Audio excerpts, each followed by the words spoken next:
In Kanpur, uh, the biggest mall is called Z Square.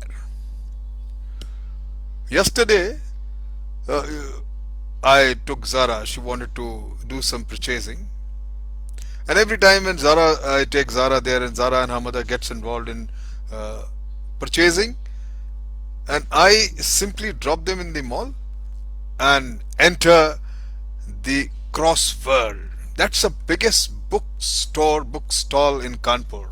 And for me, I can spend hours, and while they can spend hours looking for their uh, liking of the clothes. So we both are very happy. Yesterday, when I entered Crosswords in Z Square and when surfing through the lanes of the book racks, I hit English literature rack, and I found a very interesting book, and it was titled H.G. Wells and Love. And this day I'm speaking on various aspects of love. I immediately took the book out, placed myself in the sofa there, and start turning the pages. Before I say about the book, I must firstly acquaint you all who was H.G. Wells, who don't know about him. H.G. Wells was a renowned English writer, prolific in many genres.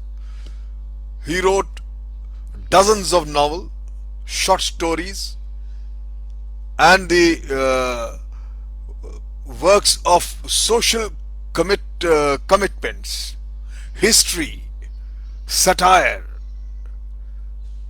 and of course, ended up writing his autobiography. Many people wrote on his biography, but he also penned down his autobiography. Now, this friend H.G. Wells, a well-known English author and a writer, renowned one. Now, this book was interesting because H.G. Wells, this great man, it contains his own version of his affairs. And I hit a chapter called Love and Lust.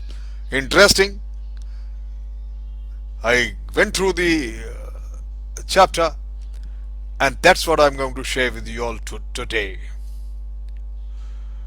In this chapter, H.G. Wells answered the question which he has been asked.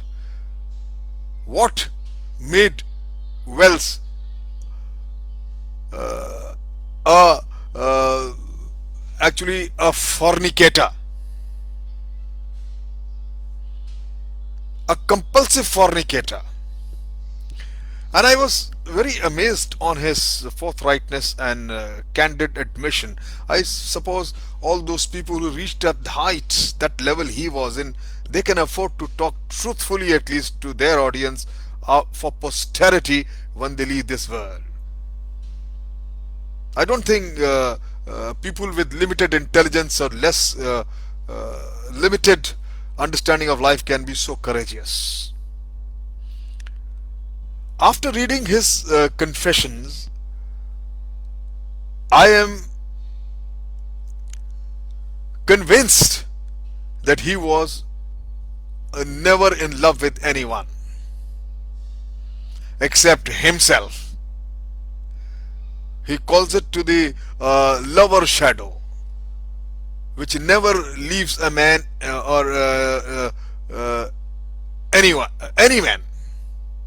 When he feels the urge for lust, he simply takes what is available. In a remarkably candid confession and admission, as I said, and that too, Charlie Chaplin, another great fornicator and a great man of his stature. He confesses to Charlie Chaplin, he says that there comes a moment in the day when you have written your pages in the morning and attended to your correspondence in the afternoon and have nothing further to do. Then comes that hour when you are bored, and that's a time for sex. His first marriage, H.G. Wells' first marriage, ended up with a year with his only 1 year with his eloping with the woman who became his second wife. She did not particularly relish the kind of no hold barred sex that H.G. Wells was after. He boasts of having broken two beds by his vigorous performance. For a while, he picked up with a photo assistant, a cheerfully immoral and already experienced young woman. He writes in this. Then followed a succession of blue stocking with a literacy pretension, including a young Australian who came to see him in her raincoat with nothing beneath it. Some, like Rebecca, whom he named Panther because of her voracious appetite for sex, became pregnant and had to be taken care of in a separate establishment. Others pursued it to about and then got rid of it gradually. He admits in his writings that Wells had three mistresses installed in different cities and had to use all his stamina to keep them satisfied and all his cunning to prevent them running into each other. A great conviction. I think H.G. Wells was beating Casanova.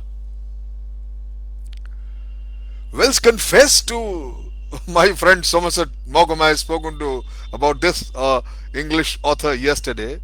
The need to satisfy these, sexual instincts had nothing to do with love. He suffered no sense of guilt. I never get the slightest, he writes that I never get the slightest regret out of my sexual irregularities.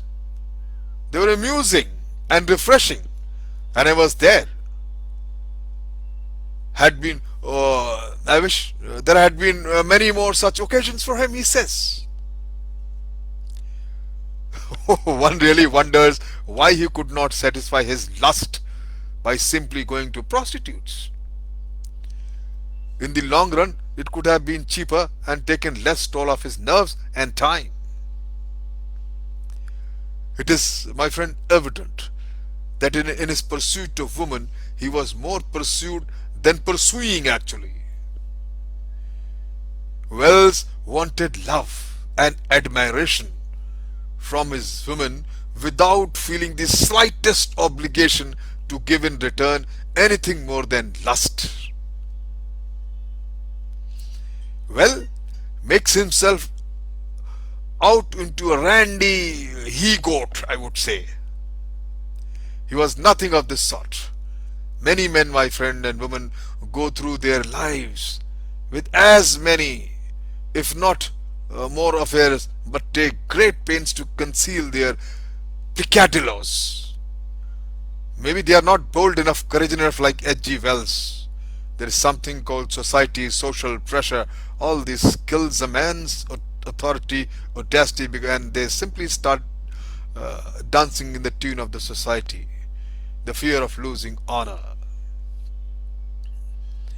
In this matter, there is not much difference between the sexes. In short, when it comes to human relationships, my friend, there is no such thing as love till death do us apart.